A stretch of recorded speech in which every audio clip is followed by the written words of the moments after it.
Hey folks, it's Ray from DCRaymaker.com. Today I've got Polar's newest watch, the M600.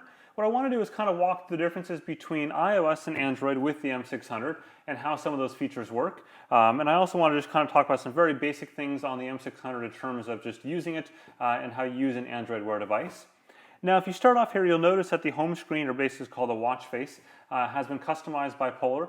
So it looks very much kind of like their A360 that was released this past winter. So that same sort of styling that you see there. You can go and change that using the phone to a different watch face if you'd like to. But I'm going to go ahead and leave this here for right now. Now, if I tap on this, on the home screen there, I can get the activity stats. So you'll see I'm at 23% of my goal for the day, 2,100 steps, 0.91 miles, and 1,255 calories. I can go ahead and then swipe back there and get into the app launcher menu where I have the Polar app itself. Now, this Polar app is basically what brings you the existing Polar watch capabilities around training and whatnot onto this Android Wear device. I can go ahead and swipe and get back to that. I can swipe down to get to other apps that I have here, for example, the Google Fit app, Flashlight, and so on. Just a handful of apps that have been loaded on this base unit itself. If I go back up here and tap the Polar app, I then get the training menu that I can dive into, and that'll go ahead and ask me if I want to use my scheduled run for the day. I'm going to choose no, and go ahead and just be able to choose an activity from the list here. Now you'll see when I go ahead and enable that, it's going to turn on those optical heart rate sensors on the back to go ahead and measure my heart rate. It doesn't do that 24 hours a day, it only does it in a sport mode. So that's kind of the really basics of the unit itself. You can click on the other videos down the bottom there to see all my videos on the M600, as well as to look at my full post on it. But I want to talk really just about the actual Android Wear experience. So you can see right now I just got a notification that came in, and that was from my phone. I've also got one that came in about 2-3 minutes ago, this one from CNN. So right now I'm connected to my iOS device. And so I've got it using the Android Wear app on iOS, connected to the M600, and it's going to go ahead and feed me the smart notifications just as if I was connected to any other kind of smartwatch. So there's not a lot of difference there. So you saw that one from CNN come in, and I can go and click on it, and I can get more information about it, and so on. So those are just coming in via kind of the same notification channel that you have normally. If I go to my phone, this is the Android Wear app. This allows me to configure Android Wear on this particular device on my iOS unit itself. So what I can do here is kind of limited. So you can see right now I can change my watch faces. So I can go into there, I can select a different watch face if I want to. I can choose this photos one, for example. I can go back here, and now you can see if I swipe that notification out of the way that it now has the photos there. So it is instantaneous. And I can go back to the watch faces there, and I can swipe down. I can see the handful of apps that are listed there: agenda, alarms, reminders, as well as my Gmail messages itself. Now it's only Gmail messages. I can't do, for example, I've got Office 365. A lot of corporations would use in the enterprise Exchange email system. I can't do that here as well. But I can go into settings here, and here are my additional settings that I have configured. So I can go into how it responds, for example, tilting to wake, always on screen, things like that. So right now the screen's actually almost always on as long as I'm wearing it. It just dims the screen quite a bit, versus you can turn this always on option off, and then you have to tap the screen to wake it on or off. That'll save you battery life, but make it so you have to either tap the screen or the gestures to basically tilt it and turn it on. I've also got the ability to go into my Google Now options and configure those based on what I want for different cards, for example, birthdays, flights, Gmail, movies, and so on. So a number of options here for base Android Wear things, but that's it. Like that, I've just shown you literally everything there is to click on the iOS version of Android Wear. Things that are obviously missing or that are kind of really important are apps. So on iOS, I can't actually load any Android Wear apps onto this watch, which sort of defeats the entire purpose of Android Wear in the context of how Polar wants to use it. Obviously, Android Wear as a software platform is interesting from a smartwatch perspective, but when you start talking fitness, it's not as useful if you can't actually get the fitness apps on the device itself. So if you're on iOS, you're not going to get any of those apps that you want. So Strava, Runtastic, MapMyFitness, Under Armour, etc. are simply not available through the iOS platform. Also, you can't get music on here. So this thing has 4 gigs of storage space. About 2.6 of them or so is available for music. I can only do that with the Android app. So I have to pair it with my Android phone and get the music that way. So those are kind of two obvious things. There are some less obvious items. For example, if you look at some of the OK Google commands, that's the voice recognition. This does have a microphone in there. I can only do some really basic ones with the iOS device, whereas a lot of the more complex ones I can do with the Android device. And then finally, one of the biggest differences between iOS and Android is battery life on the M600. So the M600 is rated about 48 hours if you're on Android, maybe a little bit more depending on how you use it and whatnot. But on iOS, you're going to get about 24 hours, so half as much, and that includes 1 hour of GPS time in either scenario per day. So you really take a pretty darn big hit on iOS for using your Android Wear device. So what I'm going to do now is I'm going to go ahead and pair it up to my Android phone, and then I'll show you how that works there instead. Okay, so I've gone ahead and I've reset the watch. So anytime you switch between phones, you do have to completely reset the watch back to scratch. So I'm going to go ahead and swipe here to start, choose English, and ask me to connect the watch to a power source, which is a little bit annoying, but we'll go ahead and we'll skip that for now. So we're going to start by pairing my phone, and click that. There we go, it's already downloaded. And there we go, we can see it now. The Polar M600 is listed right there. So I'll go ahead and I'll tap this. And it's going to start pairing with the phone itself. Make this back up.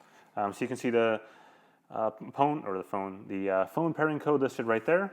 So hit pair, and it's paired. So at this point, it's going to go ahead and finish transferring some settings over. Now this one doesn't really know it's lost it. It just thinks that the phone is no longer connected or the watch is no longer connected at some point. But now this is completely disconnected, and I have to repair this again if I wanted to access it on my iOS device. So you can see it's updating things right here. And I'm going to move this off the side because now we're done with that one, and we're purely on the Android phone. So at this point, it's syncing my apps over here. So I have 2 of 19 apps that's going to go ahead and sync from my Android phone to this unit itself. Go ahead and skip the welcome screens. And I can see now that the Polar M600 is listed here behind this Google Now, and I can turn that on in a second, and I will. And then I've got definitely a far more options here on the screen than I did in the past on the iOS device. And most notably, I've got the ability now to get apps.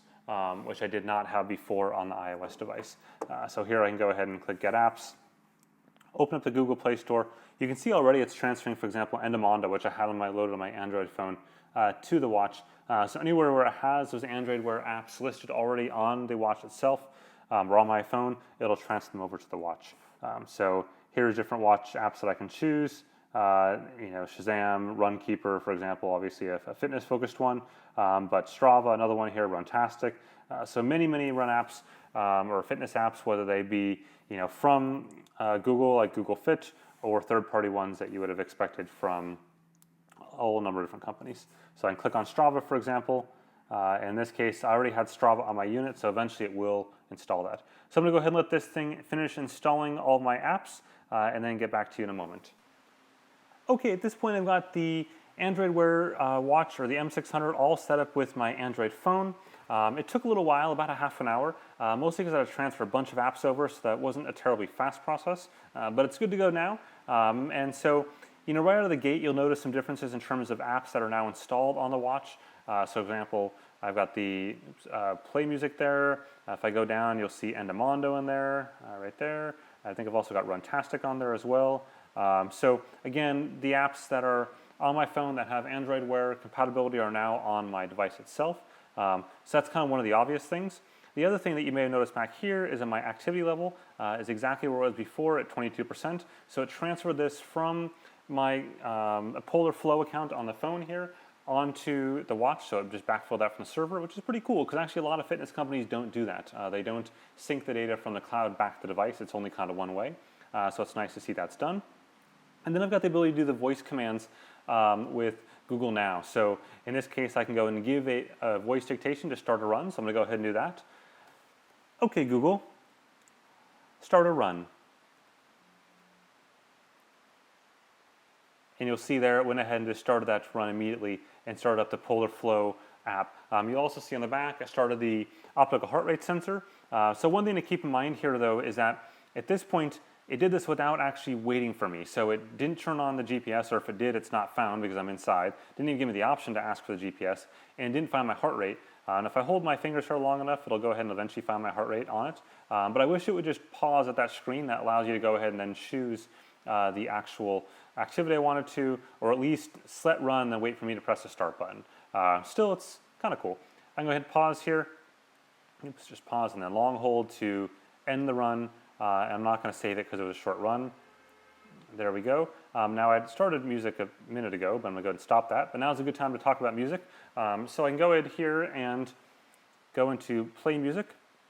And I have two options. I can play it on my M600 right here, or I can go down and play it on the phone if I wanted to control the music over there. In this case, I'm going to play it on the M600, and it's going to go ahead and start playing that music here. Now I've paired it up to these Bluetooth headphones. These are all different Bluetooth headphones I have. This is the M-Power, they're like cheap $20 ones on Amazon. This is the Power Beats that are not cheap and quite frankly overrated. And then these are the ones that came with the TomTom Spark, the Runner 2. So I just kind of grabbed three different ones that I had handy. And the way you can control music now, I can shuffle. I've only got like 3 songs I put on here, so I didn't put a whole lot on there. But I can sync them automatically from my phone to this. And then I can go down into settings too, and I can control the Bluetooth audio settings. So if I scroll down to the bottom here, or about halfway I guess, let's see where to go to. There we go, Bluetooth. You'll see my devices, and then you'll see the Power Beats are connected right there. And I can also then scan for other Bluetooth devices. So the cool part here is that on this watch, with GPS active and the optical heart rate sensor and music streaming via Bluetooth, it'll get about 6 hours of battery life, which is really darn impressive for this particular class of device to do all those things at once. Most of the other ones on the market today we've seen are like in the 2 to 4 hour range, so that's pretty darn cool. So with that, that's kind of a quick overview of how things look once you're connected to an Android phone. The main differences here are really the ability for apps, the extended functionality when it comes to the Google Now, and kind of the voice dictation and things like that. Also the ability to respond to responses. For example, if you look at responding to an email, some of the contextual pieces there that you just don't get in the iOS platform when you have an Android Wear device. So with that, definitely be sure to go ahead and hit that subscribe button down in the lower corner there, or the like button as well, or both, because you're really cool then. That way you'll get updated videos as they come out over the next few weeks for both the M600 as well as other sports technology gizmos and gadgets. Thanks for watching.